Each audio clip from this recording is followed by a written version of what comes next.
இந்த கால வேளையில ஆராதனைக்கு வந்திருக்கிற உங்கள் யாவரையும் கர்த்தர் ஆஸ்வதிப்பாராக. ஆமே. தேவ பிள்ளைகளே, இந்த அதிகால ஆராதனையில வேதாந்தத்தில் உள்ள தாவரங்களை குறித்து தியானித்து கொண்டு வருகிறோம். மரம் செடி கொடிகளை குறித்து தியானித்து கொண்டு வருகிறோம். வேதாந்தத்தில் மொத்தம் எத்தனை தாவரங்கள் இருக்குன்னு சொல்லியிருக்கிறேன். 145 தாவரங்கள் இருக்கிறது. கடந்த நாட்களில் நம்ம பார்த்தது சொல்லுங்களேன், யூசோப்பின் கொழுந்து குறித்து தியானித்தோம். இன்றைக்கு காட்டத்தி மரத்தை குறித்து தியானிக்க போகிறோம். எல்லாரும் கவனமா இருங்க. எதை குறித்து தியானிக்க போகிறோம்? காட்டத்தி மரத்தை குறித்து தியானிக்க போகிறோம். காட்டத்தி மரம் என்று சொன்னாவே நமக்கு ஞாபகம் வரக்கூடியது சகையை தான் வரும். வேதாகமத்தில் இந்த காட்டத்தி மரத்தை குறித்து 3 இடங்கள்ல சொல்லப்பட்டு இருக்கிறது. சாலமனை பற்றி சொல்லும் போதும் காட்டத்தி மரத்தை குறித்து சொல்லப்பட்டது 3 இடங்கள்ல எங்க சொல்லப்பட்டது என்று பார்த்துட்டு, அத்தி மரத்தை குறித்து 7 குறிப்புகள் இருக்கிறது. இவைகளை நம்ம பார்க்க போகிறோம். சகையும் குறித்தும் நம்ம பார்க்க போகிறோம். எல்லாரும் கவனமா கேட்குறீங்களா? அல்லேலூயா. தேவ பிள்ளைகளை, வேதாகமத்துல காட்டத்தி மரத்தை குறித்து 3 இடங்கள்ல சொல்லப்பட்டு இருக்கிறது. சாலமோனை பற்றி சொல்லும் போதும் முதல் காரியம் 1 ராஜாக்களின் புத்தகம் 10ஆம் அதிகாரம் 27ஆம் வசனமும் 10ஆம் அதிகாரம் 27ஆம் வசனமும் 2 நாளாகமும் 9:27 9:27 வாசித்து பார்க்கிறேன்னா கொஞ்சம் 10:27 1 ராஜாக்கள் வாசிக்க முடியுமா?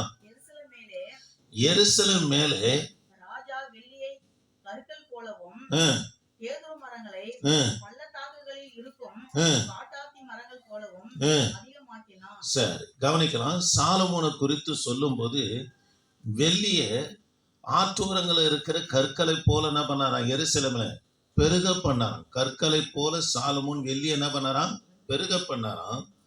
இந்த காட்டத்தி மரம் ஏராளமா எங்க வளரும் என்பதே 10:27 1 ராஜாக்கள் புத்தகத்தில் சொல்லப்பட்டு இருக்கிறது. பள்ளத்தாக்குகளில அதிகமாக காட்டத்தி மரம் இருக்கும். அது போல சாலமோன் ராஜாவான பிற்பாடு சாலமோனை குறித்து சொல்லும் போது கற்களை போல எதை எருசலேம்ல பெருக பண்ணாராம்?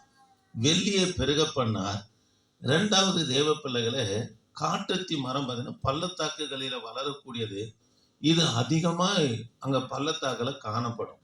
அது போல எப்பிராத்தா காடுகளிலே கேதுரு மரங்களை சாலமோன் அதிகமாக்கினார் என்று சாலமோனை குறித்து சொல்லும் போது காட்டத்தி மரத்து குறித்து 2 இடத்துல, இந்த இடத்துல சாலமோனை குறித்து சொல்லும் போது அதே காரியம் தான் சொல்லப்படுது. 2 நாளாகமும் 9:27. 3வது காட்டத்தி மரத்து குறித்து எங்க சொல்லப்படுதுன்னா லூக்கா சுவிசேஷ புத்தகம் 19ஆம் அதிகாரம் 4ஆம் வசனத்துல சகை காட்டத்தி மரத்துல ஓடி ஏறினா என்று சொல்லி பார்க்கிறோம். தேவ பிள்ளைகளை கவனிக்கலாம். இந்த இன்னொரு குறிப்பு காட்டத்தி மரத்தை குறித்து சொல்லிடுறேன். அத்தி மரத்தை குறித்து சொல்லிடுறேன். அத்தி மரத்துல முதல்ல காய் தான் வரும். அதற்கு பிற்பாடு தான் இலைகள் வரும். பூ வராது. அதுல காய் மட்டும்தான் வரும். பிற்பாடு என்ன வரும்? இலைகள் வரும். இது எங்க வளரக்கூடியது? அதிகமா பள்ளத்தாக்குகளிலே. 2வது இதுல காய் தான் வரும், பூ வராது. அதுக்கு பிற்பாடு தான் என்ன வரும்? இலைகள் வரும் என்று சொல்லி பார்க்கிறோம். சரி, சகையை குறித்து உங்களுக்கு சொல்லி, இவர் ஒரு ஆயக்காரன். இந்த ஆயக்காரனுடைய வேலை எப்படி கிடைக்குன்னு உங்களுக்கு சொல்லியிருக்கேன். ரோம் அரசாங்கத்திடத்துல இவங்க பணத்தை கட்டி என்ன பண்ணா, அவங்க ஏலம் விடுகிறது போல இந்த ஆயத்துறையில என்ன பண்ணா வேலையை, இந்த ஆய வேலை, இந்த வரி வசூலிக்கிற வேலையை என்ன பண்ணுவாங்கன்னா விடுவாங்க. யாரு அதிகமாக பணம் கொடுக்குறாங்களோ அவங்களுக்கு அந்த ஆயக்காரனுடைய வேலையை என்ன பண்ணா தருவாங்க. வரி வசூலிக்கிற வேலையை என்ன பண்ணா தருவாங்க. அது போல வாங்கினவர் தான் இந்த சகை. ஆகவே இவங்க என்ன பண்ணுவாங்கன்னா எந்த அளவுக்கு ஜனங்களை ஏமாற்ற முடியுமோ, ஏன்னா முதலீடு செய்து யாரு? இந்த வரி வேலையை வாங்குற இவங்க தான் முதலீடு செய்து ரோம் அரசாங்கத்திலிருந்து இந்த வேலையை வாங்குறதுனால அந்த பணத்தை எப்படி சம்பாதிப்பாங்கன்னா ஒரு குறிப்பிட்ட அளவு தான் வாங்கணும்னு இருக்குது. ஆனா அப்படி வாங்க மாட்டாங்க. இவங்க எந்த அளவுக்கு ஜனங்களை வஞ்சிக்கணுமோ, ஏமாற்ற முடியுமோ அது போல வாங்கக்கூடியவர்கள் யாருன்னு சொன்னா இந்த வரி வசூலிக்கிறவங்க. அல்லேலூயா. கவனிக்கலாம் தேவ பிள்ளைகளே. சகை பார்த்தீங்கன்னா 2 வரி இருக்குது. ஒரு வரி தனி நபர் வரி, அதுக்கு மார்க்ஸ் என்று சொல்லப்பட்டிருக்குது மூல மொழியில. இது பெண்கள் 12 வயதுலேருந்து 65 வயது வரைக்கும் தனிநபர் வரி. 12 வயது ஆயிடுச்சுன்னா அந்த பெண் என்னன்னா வரி பணம் செலுத்தணும். 2வது ஆண்கள் 14 வயதுலேருந்து 65 வயது வரைக்கும். ஆண்களுக்கு 14 வயது ஆனதுன்னா ரோம் அரசாங்க இடத்துல இவங்க என்ன பண்ண வரி செலுத்தவர்களாக இருக்கணும். கவனிக்கலாம் தேவ பிள்ளைகளே. இவர் என்ன வரி வேலை செய்தார்னா சகையே சொத்து வரி. காபாய் என்பது சொத்து வரி. சொத்து வரி, தனிநபர் வரி யாரு செய்தது? சகை செய்தார். இதுக்கு பேர் காபாய் என்று சொல்லப்படும். இவர் மார்க்ஸ் வரி யாரு செய்தார்னா சுங்கவரி மத்திய நபனை செய்தார். ரோட்ல இருக்குது இல்லையா டோல்கட்டு சுங்கவரி, இதெல்லாம் யாரு செய்தார்னா மத்திய செய்தார். தேவ பிள்ளைகளே, இந்த சகை தனிநபர் சொத்து வரியே இந்த காபாய் செய்தாரு. இவர் எந்த அளவுக்கு ஜனங்களை ஏமாற்றி வஞ்சித்து எடுக்க முடியுமோ பணத்தை வாங்குவாங்க. ஆகவே இஸ்ரவேலுக்குள்ள இவங்களை யாராய் கருதப்பட்டானா பாவி சபிக்கப்பட்டவனாக நம்ம கருதப்பட்டான். ஒரு சுத்தமான யூதன் இந்த வரி வசூலிக்கிற வேலைக்கு போக மாட்டான். ஆனாலும் மத்திய பண ஆசை நிமித்தமா போய் சேர்ந்தார். சரி, அது அப்படியே இருக்கட்டும். இவர் ஒரு உயரம் பார்த்தீங்கன்னா 3 அடி உயரம் தான். 3 அடி உயரம் தான். கணக்கு போடுவதில் ரொம்ப கெட்டிக்காரனா யார் இருந்தார்னா இந்த சகை இருந்தாரு. இயேசுவை பார்ப்பதற்கு இவர் ஆசையா இருக்குது. இயேசு குறித்து கேள்விப்படுறாங்க. அவர் மூலியமா அற்புதங்கள் அடையாளங்கள் நடக்குதுன்னு கேள்விப்படுறாங்க. ஜனக்கூட்டம் ஏசப்பா எங்க போறான்னு எரிகோவுக்கு போற ஜனக்கூட்டம் சூழ்ந்து இருக்குது. ஆனா இவர் ஏறது எந்த மரம்? காட்டத்தி மரத்துல. எரிகோவுக்கு இன்னொரு பெயர் இருக்குது. என்ன பெயர் சொல்லியிருக்கிறேன்? பேரிச்ச மரங்களின் பட்டணம் என்று சொல்லப்படுது. அங்க பேரிச்ச மரம் எதுக்கு ஒப்பிடப்பட்டதுன்னா நீதிமானுக்கு ஒப்பிடப்பட்டு இருக்குது. இவர் பாவி சபிக்கப்பட்டவனா கருதப்பட்ட இவரு பேரிச்ச மரங்கள்ல ஏறி இருப்பார். ஆனா ஜனங்களே அடிச்சிருப்பாங்க. இவரு ஜனங்க பாவியாகவும் பிற்பாடு இவரை சாபமானவங்க கருதப்பட்டனாலதான் எந்த மரத்துல போய் ஏறாரு? காட்டத்தி மரத்துல ஏறுகிறா. கர்த்தர் இவருக்கு என்ன ரட்சிப்பை கொடுத்தா. ஆமே, அல்லேலூயா. சரி, இங்க கவனிக்கலாம். அத்தி மரத்தை கர்த்தர் சபிக்கிறார். 3 காரியங்களுக்காக சபிக்கிறார். இது நல்ல அத்தி மரத்தை குறித்து சொல்றேன். 3 காரியங்களுக்காக அத்தி மரத்தை சபிக்கிறார். அத்தி மரம் இஸ்ரவேலுடைய ஆவிக்குரிய காரியத்தை காட்டுகிறது. இது மார்க்கு சுவிசேஷ புத்தகம் 11ஆம் அதிகாரம் 13ஆம் வசனத்துல அத்தி மரம் இஸ்ரவேலுடைய ஆவிக்குரிய நிலையை காட்டுகிறது. அத்தி மரத்து கீழே உட்கார்ந்துதான் வேதத்தை வாசிப்பாங்க. கவனிக்கலாம். இது அத்தி மரத்துக்கு ஆவிக்குரிய நிலைக்கு இஸ்ரவேல என்ன அடையாளமாய் காட்டப்படுகிறது. ஆண்டவர் போய் கனியை பார்க்கிறாரு. கனி இல்லாத பட்சத்தில், அது கனி சீசன் இல்லை, கனி இல்லாத பட்சத்துல கர்த்தர் என்ன பண்ணனா அதை சபித்தார் என்று சொல்லப்பட்டிருக்கிறது. தேவ பிள்ளைகளே, ஆண்டவருக்கு நல்லா தெரியும் இது என்ன மரம் இல்லை, என்ன நாள் இல்லை, கனி உள்ள நாள் இல்லை என்று தெரிந்தும் கூட கர்த்தர் சபித்ததுக்கு காரணம் என்னன்னா மரத்தை அல்ல, இஸ்ரவேல கனி இல்லாத பிள்ளைகளை கர்த்தர் சபிப்பார். நமக்குள்ள ஆவிக்குரிய கனிகள் இருக்கணும். அன்பு, சாந்தம், இச்சடக்கம், பொறுமை, விசுவாசம், பிற்பாடு ஆத்தும ஆதாயம், இதெல்லாம் கனி உள்ள வாழ்க்கை. இது கர்த்தருடைய பிள்ளைகளுக்குள்ள நம்மனா இருக்கணும். அப்படி இல்லைன்னா நம்ம கர்த்தருடைய தோட்டத்துல இராதபடி காணியாட்சி வெளியே நம்மனா இருப்போம். காணியாட்சிக்கு வெளியே இருக்கிறவர்களாக இருப்போம். 2வது, எதற்காக இந்த அத்தி மரத்தை ஆண்டவர் சபித்தார்னா இது எங்க இருந்ததுன்னு சொல்லப்பட்டிருக்குன்னு தெரியுமா? தோட்டத்துக்கு வெளியே இருந்தது. தோட்டத்துக்கு உள்ள இருந்த அந்த அத்தி மரத்துக்கு பரிந்து பேசினார். தோட்டத்து வேலைக்காரன் பரிந்து ஐயா, இந்த ஒரு வருஷம் என்ன பண்ணுங்க, தவணை கொடுங்க, நான் கொத்தி எருவு போடுறேன், அடுத்த வருஷம் கனி கொடுத்தா பார்க்கலாம், இல்லை என்ன பண்றேன் அதை வெட்டி போடுகிறேன்ட்ட. இதுக்காக யாரும் என்ன பண்ணலாம், இந்த தோட்டத்துக்கு வெளியே இருக்கிற இந்த அத்தி மரத்துக்கு யாரும் பரிந்து பேசுவதற்கு ஆள் இல்லாத பட்சத்துல இதை நம்ம சபித்தார். தேவ பிள்ளைகளே, தோட்டத்துக்கு வெளியே, சபைக்கு வெளியே கர்த்தருடைய பிள்ளைங்க இருக்கக்கூடாது. தேவனுக்கு வெளியே, ரட்சிப்புக்கு வெளியே கர்த்தருடைய பிள்ளைங்க இருக்கக்கூடாது. ஆதியாகமம் 7, 8, 6 இந்த அதிகாரங்களை வாசித்து பார்ப்போம்னா பேழைக்குள்ள இருந்தவங்க தான் காக்கப்பட்டாங்க, வெளியே இருந்தவங்கன்னா ஆனாங்க அயஞ்சாங்கன்னு சொல்லி பார்க்கிறோம். அதனால எதுக்குள்ள இருக்கணும்? தோட்டமாகி கிறிஸ்துவுக்குள்ள இருக்கணும், தோட்டமாகி சபைக்குள்ள கர்த்தருடைய பிள்ளைங்க நம்ம இருக்கணும். மூன்றாவது, சீசர்களுக்குள்ள விசுவாசத்தை பெருக பண்ணும்படியா கர்த்தர் இந்த மரத்தை சபித்தார். நீங்க மத்தேயு சுவிசேஷ புத்தகம் 21:21 வாசித்து பார்ப்போம்னா பேதுரு சொல்றார், ரபி நீ சபித்த மரம் என்ன பண்ணிடுச்சு? பட்டு போனது சொன்ன மாத்திரம் இதுக்காக ஆச்சரியப்படுறீங்க?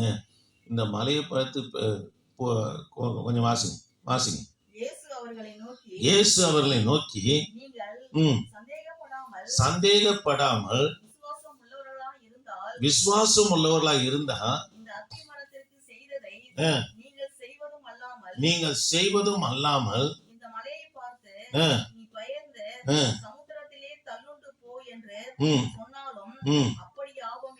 அல்லேலூயா. கவனிக்கலாம். இதுக்காக நம்ம ஆச்சரியப்படுங்க. கடுகளவு விசுவாசம் இருந்து நம்ம இவ்வளவு பெரிய மலையை பார்த்து பெயர்ந்து சமுத்திரத்துல போன்னு சொல்லணும்னா என்ன பண்ணும்? பெயர்ந்து போயிடும் என்று சொல்லி 3 காரியங்களுக்காக சபித்தார். ஒன்று, கனி இல்லை. 2வது, தோட்டத்துக்கு வெளியே இருந்தது. 3வது, சீஷர்களுக்குள்ள விசுவாசத்தை பெருக பண்ண முடியாது தான் கர்த்தர் இந்த மரத்தை என்ன பண்ணாரு? சபித்தார். ஆமென், அல்லேலூயா. சரி, இந்த அத்தி மரத்தை குறித்து இன்னும் ஒரு 7 காரியங்களை நான் வேகமா சொல்றேன். முதலாவது காரியம், இந்த அத்தி மரத்தை குறித்து எங்க சொல்லப்படுதுன்னா ஆதியாகமம் 3:7. ஆதியாகமம் 3:7 ஆதாம் ஏவாளுக்கு உடையா எது காணப்பட்டது? அத்தி இலை காணப்பட்டது. தேவ பிள்ளைகளே, ஆண்டவர் அதை அகற்றிட்டு எதை கொடுக்கிறாரு? தோல் உடைய கொடுக்கிறார். ஒரு அதாவது ஆடானது அங்க அடிக்கப்படுது, மிருகமானவர் அடிக்கப்பட்டார். கிறிஸ்து ஆதியாகமம் 3ஆம் அதிகாரத்தில் என்ன பண்ணா, அவர் மரிக்க போவதற்கு அடையாளமாக அங்க என்ன அடிக்கப்படுது? மிருகமானவர் ஆகிய ஆடு என்ன பண்ணணும்னா அடிக்கப்படுகிறது. அல்லேலூயா. அது ஒரு 3 மணி நேரம் 4 மணி நேரம் அந்த இலை நிற்கும். அதுக்கு பிற்பாடு என்ன பண்ணும்? காஞ்சி உதிர்ந்துடும். தேவ பிள்ளைகளே, ஆண்டவர் நமக்கு என்ன உடைய கொடுத்தார்னா ரட்சிப்பின் உடைய கொடுத்தார். இந்த உடைய நம்ம ரொம்ப ஜாக்கிரதையா பார்த்துக்கணும். இழந்துட்டோம்னா திரும்ப கிடைக்கிறது கஷ்டம். பட்டு புடவையா, மஸ்லின் ஒயிட்டா, இதெல்லாம் கிடைச்சிடும். ஆனா ரட்சிப்பு விலையேற பெற்றது. இதுதான் 2:4 எபிரேயருக்கு நிருபத்துல சொல்றாரு, இவ்வளோ பெரிதான ரட்சிப்பை குறித்து நீங்க கவலையற்று போய் இருப்பீங்க. இந்த ரட்சிப்பு லேசா நமக்கு கிடைக்கலங்க, லேசா இது கிடைக்கல. ஆதியாகம நாட்கள்ல இருந்தே பிசாசு போராடிக்கின்னு வரான். ஆண்டவர் சொன்னாரு, இயேசு கிறிஸ்து குறித்து முதல்ல சொல்லப்பட்ட தீர்க்க தரிசனமே ஆதியாகமம் 3:15. அதை வாசிங்கம்மா. 3:15 கொஞ்சம் வாசிங்க. 3:15.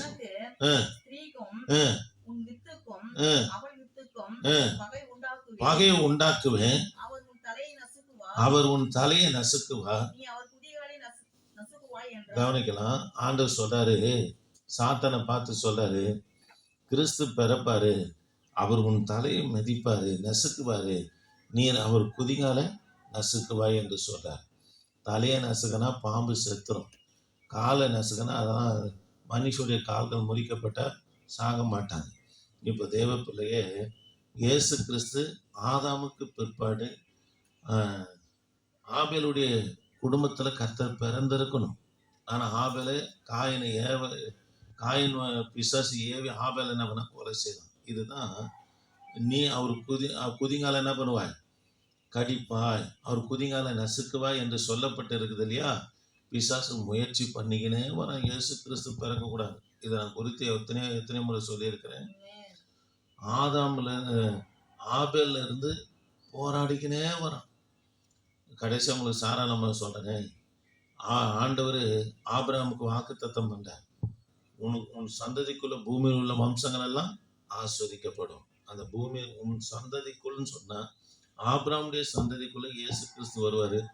பூமியில் உள்ள வம்சங்கள் எல்லாருக்கும் ரட்சிப்பும் ஆஸ்வதம் வரும் என்று சொல்றார். ஏன் சாராளமா தீட்டுப்படுத்தும்படி யாரு கொண்டு போறான்? பார்வோன் கொண்டு போகிறத பார்க்கிறோம். தேவ பிள்ளைகளை கர்த்தரே இதை தலையிட்டு கொண்டு வரார். காரணம் என்னன்னா, இயேசு கிறிஸ்து பிறக்கக்கூடாது என்பதற்காக பிசாசு ஆதியாமத்திலிருந்தே போராடிக்கிறவர். அதனால இந்த ரட்சிப்பு பெரிய ரட்சிப்புங்க. பலவிதமான அற்புதங்களினாலும் அடையாளங்களினாலும் கொடுக்கப்பட்ட இந்த ரட்சிப்பு நிறைவேற கவலைப்படணும். அது இல்லை இது இல்லைன்னு கவலைப்படாது. எதையும் நம்ம எடுத்துன்னு போகிறது கிடையாது. எடுத்துன்னு போகிறதுக்காக கவலைப்பட தேவையில்லை. நம்மோடு கூட எது இருந்தால் நம்ம எடுத்துக்கொள்ளப்படுவோமோ அதுக்காக நம்ம கவலைப்படணும். ரட்சிப்பு இருந்தால் தான் எடுத்துக்கொள்ளப்படும். அதனால ரட்சிப்புக்காக பிரயாசப்படுங்க. அந்த ரட்சிப்பை நிறைவேற்ற பிரயாசப்படுங்க. 3 விதமான ரட்சிப்பு இருக்குது. ரட்சிக்கப்பட்டோம். எப்போ? பாவத்திலிருந்து ரட்சிக்கப்பட்டோம். 2வது, அனுதினமும் ரட்சிக்கப்பட்டுக்கினே இருக்கணும். அந்த ரட்சிப்பு ஒரே முறை கிடையாது. சில கேட்ட ரட்சிக்கப்பட்டேன்னா நான் ரட்சிக்கப்பட்டேன்னு ஒன்று, அதெல்லாம் சும்மா. ரட்சிப்பு என்பது உலகத்திலிருந்து நம்ம கிறிஸ்துக்குள்ள வந்துடுது முதல் ரட்சிப்பு. 2வது ரட்சிப்பு அனுதினமும் நம்ம ரட்சிக்கப்பட்டுக்கினே இருக்கணும். நம்ம வாழ்க்கையில் ஏற்படுகிற சில பிழைகள் எல்லாம் நம்ம ரட்சிப்பை கரைப்படுத்தும். சுத்திகரித்து ரட்சிப்பை நிறைவேற்ற பிரயாசப்பட்டுக்கினே இருக்கணும். 3வது ரட்சிப்பு கர்த்தருடைய வருகையில நம்ம என்ன பண்ணுவோம்? இந்த உலகத்தை விட்டு எடுத்துக்கொள்ளப்படும். அல்லேலூயா. அதுதான் 3வது ரட்சிப்பு. சரி, கவனிக்கலாம். 2வது காரியம், 2 ராஜாக்களின் புத்தகம் 20ஆம் அதிகாரம். 2 ராஜாக்களின் புத்தகம் 20ஆம் அதிகாரம் 7ஆம் வசனத்துல கொஞ்சம் சீக்கிரம் வாசிங்கம்மா. பின்பு ஏசாயா அத்திப்பழத்து அடையை கொண்டு வாருங்கள் என்றான். சரி, இங்க கவனிக்கலாம். எசேக்கியா ராஜா காலில் பிளவு அப்படின்னா காலில் கேன்சர், புற்றுநோய், அத்திப்பழத்துடைய அடையை அல்லது அத்தி மரத்துடைய தோலை அடையாக்கி நம்ம போடும்போது அது 9 மாதத்துல நம்ம குணமாகும். இதை தான் ஏசாயா சொல்றாரு. இவர் சுகமாக்குறது எதை கொண்டு வாங்க? அத்திப்பழத்துடைய அடையை கொண்டு வாங்க என்றார். ஆனா எசேக்கியா கண்ணீரோடு ஜெபம் பண்றார். கர்த்தர் சொல்றாரு, நீ 3 நாள் ஆலயத்துக்கு போவேன்றார். அல்லேலூயா. தெய்வ பிள்ளைகளே, ஜெபம் இவருக்கு எதை பெருக பண்ணினது? ஆயுசு நாட்களை 15 வருஷம் பெருக பண்ணினதை பார்க்கிறோம். 3வது காரியம், லூக்கா சுவிசேஷ புத்தகம் 19:4. 19:4 சகை ஏறந்து எந்த மரம்? காட்டத்தி மரம் என்று ஏற்கனவே பார்த்தோம். 4வதாக யோவான் சுவிசேஷ புத்தகம் 47 48 வரைக்கும் வாசித்து பார்ப்போம்னா, பிலிப்பு நாத்தான் வேலை இயேசுனிடத்துல கொண்டு வர. நாத்தான் வேலை சொல்றாரு, இப்பா நாசரத்து கொஞ்சம் வாசிங்களேன், வாசிங்க. 47 1:47 யோவான் 1:47 1. அதற்கு இயேசு நாத்தான் வேலை தம்மிடத்துல வர கண்டு அவனை குறித்து இதோ கபடற்ற உத்தம இஸ்ரவேல் என்றார். சரி, அல்லேலூயா. கவனிக்கலாம். அந்த நாட்கள்ல பெத்லகேம்ல எல்லாரும் கவனிக்கிறீங்களா?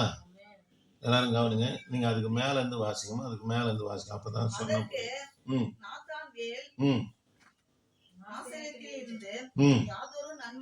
கவனிக்கலாம். நாசரத்துல அடிக்கடிக்கு கலவரம் நடக்கும். அவங்க நாசரத்துல அதிகமா குடிகாரங்க தான் இருப்பாங்க. குடிகாரன், கலவர பூமி, ரத்த பூமி எதுனா நாசரத்து. இது போல பிலிப்பு சொல்றாரு, நாசரத்துல இருந்து மேசியா வந்திருக்கிறாருன்னு சொன்னோன்னே, நாசரத்துல எதுனா நன்மை உண்டாயிருக்க கூடுமோ? அது கலவர பூமின்னு போதித்த யாருன்னா எருசலேம்ல இருக்கிற ரபிகள் தான். இது போல அது நாசரத்து ஒரு கலவரமான பூமி, அதுல இருந்து யாதொரு நன்மையும் பெறாதுன்றாங்க. அங்கதான் யாரு வளர்ந்தாரு? பெத்லகேம்ல பிறந்த இயேசு கிறிஸ்து நாசரத்துல என்ன பண்ணாரு? வளர்ந்தார். இதுதான் நாத்தான்வேல் சொல்றாரு, நாசரத்துல எதனா நன்மை உண்டாயிருக்க கூடுமோ அப்படின்னு சொன்ன உடனே கவனிக்கலாம். 40 அதற்கு நாத்தான்வேல், நாசரத்துல யாதொரு நன்மை உண்டாயிருக்க கூடுமோ என்றார்.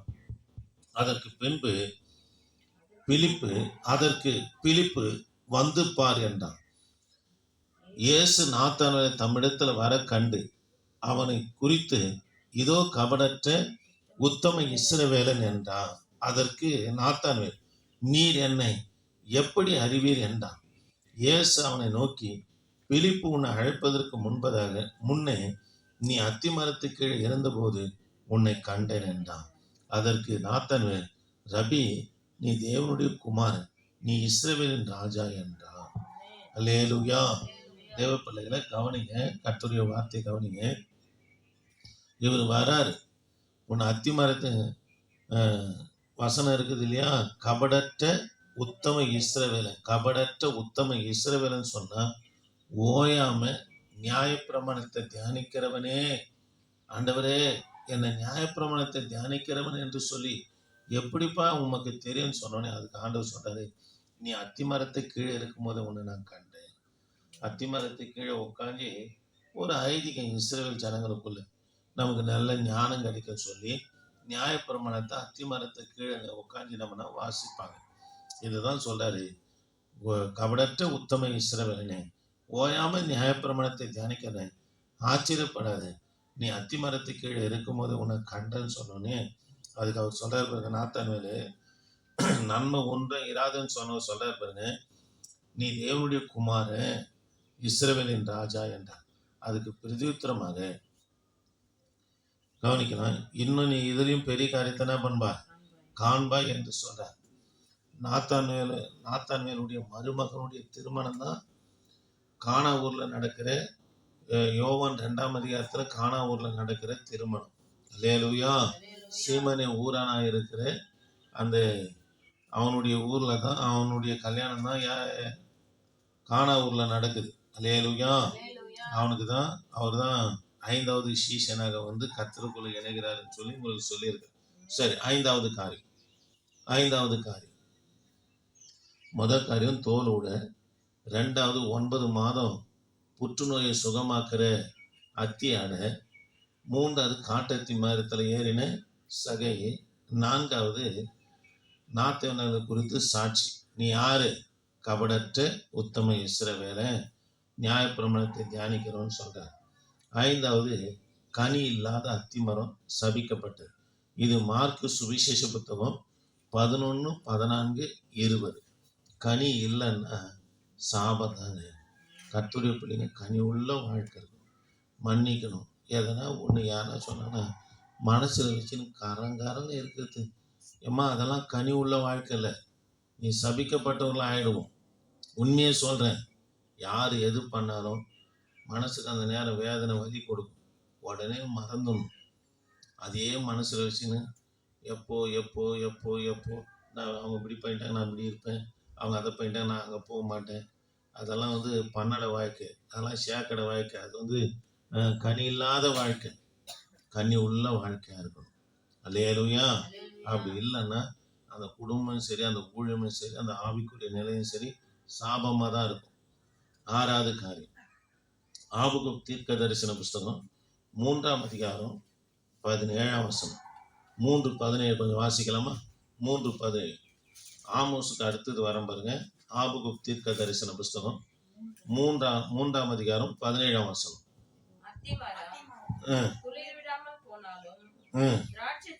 சரி, கவனிக்கலாம். ஆபகுக் சொல்றாரு, அத்திமரம் துளிர் விடாமல் போனாலும், கவனிக்கலாம், அத்திமரத்துல எந்த ஒரு பலனும் இல்லாம போனாலும் நான் கர்த்தருக்குள்ள மகிழ்ச்சியா இருப்பேன்னு சொல்றேன். 7வது காரியம், மத்தேயு சுவிசேஷ புத்தகம் 24:32.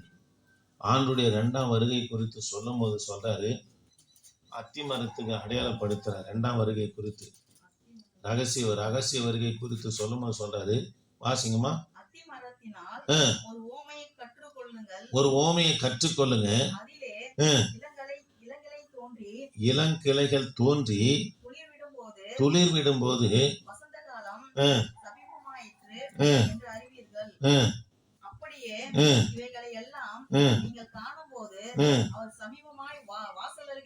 கவனிக்கலாம். அத்தி மரம் வருஷம் தான் துளிர் விடுது, வருஷம் தான் வசந்த காலம் வருது. ஆனா அது துளிர் விட்டா ஏசப்பா வாசற்படியில வந்துட்டாருன்னு சொல்லப்பட்டிருக்கு. அப்படின்னா எத்தனையோ வருகை நடந்திருக்க. இங்க சொல்லப்பட்ட பொருள் அது கிடையாது. அத்திமரம் யாருக்கு அடையாளமா இருக்குது? இஸ்ரேல் ஜனங்களுக்கு அடையாளமாக இருக்குது. கிபி 70 இஸ்ரேல் தேசம் அழிக்கப்பட்டது. உலக வரைபடத்தில் இல்லாதபடி போயிடுச்சு.